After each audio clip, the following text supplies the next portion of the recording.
Welcome back to another episode of The Space, a mindfulness podcast that's not like the others.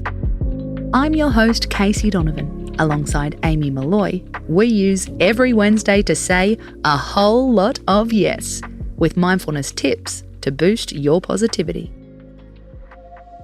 You've probably heard the cry for help.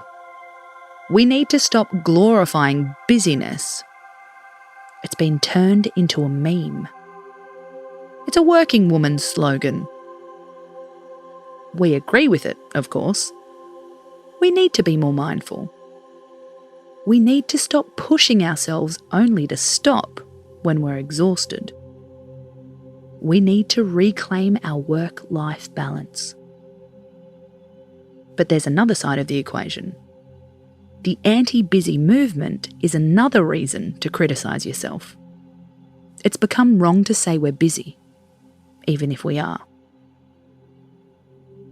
We can't confess that we're busy to our friends, our partners, our colleagues. Saying you're busy has become a bad admission. But we are.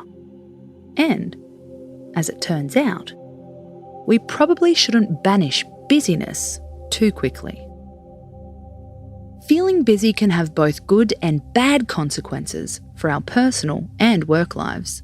This according to Timothy Caulfield, the author of the book Relax, a user's guide to life in the age of anxiety. Feeling busy to the point of stress can have adverse effects on our health, he says.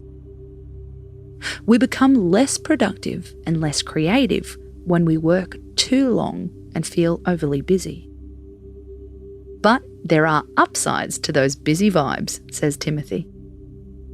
People who feel busy are more likely to finish a task and take less time to do so.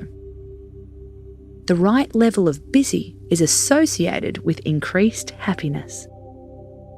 There is also some data that suggests busier cities are happier cities, he says. So, how can we be busy without having a breakdown? Step 1. Find the sweet spot. According to Timothy, there is a precise point of busyness that works for us. How do we know where it is? The sweet spot, he says, is where we feel we have lots on the go, but aren't in a panicky kerfuffle. For everyone, this will be different. Think of the kerfuffle signs for you. Maybe you get forgetful. Maybe you get easily irritated. Maybe you get reclusive.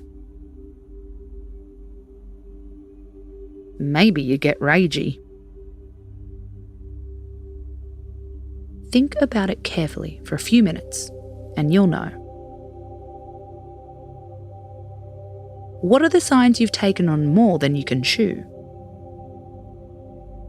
Step 2. Respect your boundaries.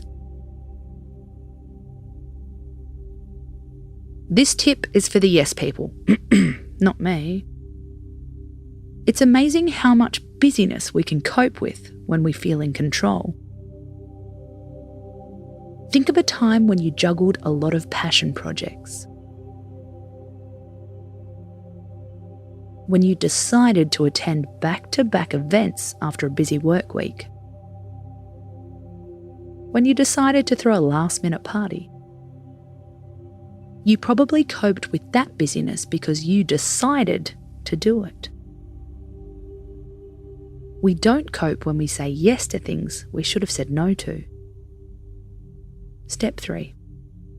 Stop using busy as a dirty word. You can say you're busy without meaning it negatively. Try to reframe your vocabulary. I'm so busy and it's all really exciting. I'm busy and I feel really grateful. Put a timeline on it. I'm busy for the next week. Then I'll have some rest.